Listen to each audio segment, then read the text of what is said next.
మోసం చేస్తాం. నాలుక నోట్లో ఉంది, నాలుకతో మోసం చేస్తూ ఉంటాము. వారి పెదవుల క్రింద సర్ప విషం ఉంది. విష సర్పము పరిస్థితులు మనలో ఉన్నాయి. అంటే డబల్ అంతా కూడా ద్వంద్వ వైఖరిని మనము మాట్లాడుతుంటాం. ఇప్పుడు ఒకలా అని మాట్లాడితే ఇంకో చోట ఇంకొకలా అని మాట్లాడుతుంటాము.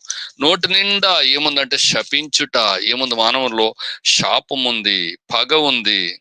మరి పాదములు అంటే మన కాళ్ళు ఎక్కడికంటే రక్తం చిందించడానికి పరిగెడుతున్నాయి.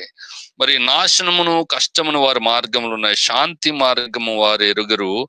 వారి కనుల ఎదుట దేవుని భయము లేదు. ఇది మానవుని యొక్క దుస్థితి. ఇవన్నీ చూస్తుంటే చాలా మరి మనకి ఏం పట్టుబండి ఇవి. ఇలా లేకుండా ఎవడున్నాడు లేని అంటారు. మరి దీని గురించి మనకి కష్టాలు వస్తున్నాయి, దీని గురించి యుద్ధాలు వస్తున్నాయి, దీని గురించి మనకి సమస్యలు సుడిగుండంలో వెళ్ళిపోతూ ఉన్నటువంటి వారు ఉన్నాం. అయితే దేవుని యొక్క సహాయం ఎంత గొప్పది అనంటే, ఆయన నీ పాదమును తొట్టిల్లనీయుడు